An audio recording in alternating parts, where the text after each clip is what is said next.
இங்க பாரு.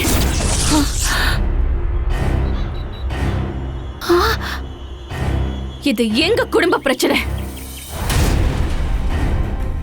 இதுல நீ தேவையில்லாம தலையிடாத. அப்படி சொல்லு ராதிகா. குடும்பத்திலயும் சரி வீட்லயும் சரி தலையிடுறதுக்கு உனக்கு என்ன உரிமை இருக்கு? இருக்கு.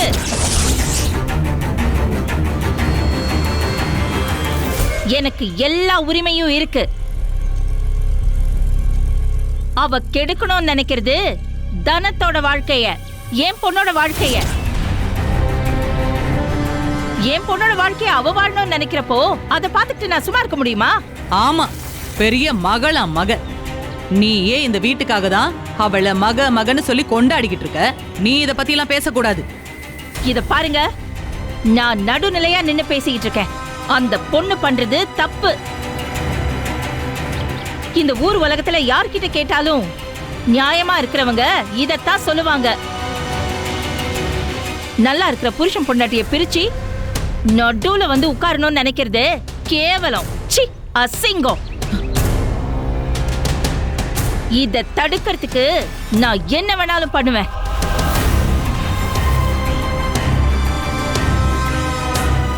ஓஹோ, இத்தனை நாளா இல்லாம என் அண்ணன் இந்த அளவுக்கு பிரச்சனை பண்றாருன்னா நீதான் தேவையில்லாத வேலை பார்த்திருக்க போல.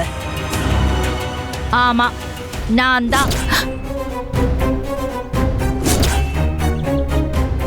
தான் போய் உங்க அண்ணனை பார்த்து பேசி இந்த மாதிரி இங்க நடக்குதுன்னு சொல்லி அவரை இங்க வர வச்சேன்.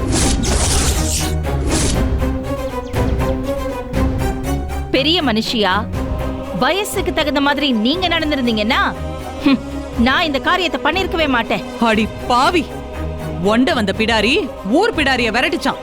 அந்த மாதிரி உனக்கு இந்த வீட்ல அண்டி இருக்க இடம் கொடுத்தா எங்களுக்கே குழி பறிக்கிறியா? உன்ன நிறுத்து. அந்த அம்மா சொல்றதுல என்ன தப்பு இருக்கு? அவங்க உண்மைதானே சொல்றாங்க. நியாயமா இது நீ செஞ்சிருக்க வேண்டிய காரியம். ராதிகா ஏதாவது புத்தி கேட்டு பேசினாலும் அவளுக்கு எடுத்து சொல்லி புரிய வச்சு என் வீட்டுல கொண்டாந்து விட்டுருக்கணுமா இல்லையா? நீ அதை விட்டுட்டு நீ அவளை ஏத்தி விட்டுட்டு வேடிக்கை பார்த்துட்டு இருக்கிற. உன் புள்ளைக்கு என் மகளை 2ஆம் தரமா வாக்கப்பட சொல்றியா? என் பொண்ணுக்கு என்ன தலையெழுத்தா 2ஆம் தரமா போய் குப்பை கொட்டுறதுக்கு?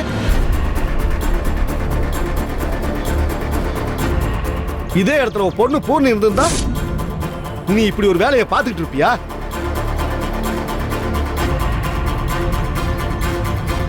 எதுவா இருந்தாலும் வீட்டுக்குள்ள போய் பேசலாம். உள்ள வான்னு. அதான் பிரச்சனை வீதி வரைக்கும் வந்து சந்தி சிரிச்சிருச்ச. இனிமே வீட்டுக்குள்ள போய் பேசுறதுக்கு எதுவுமே இல்ல.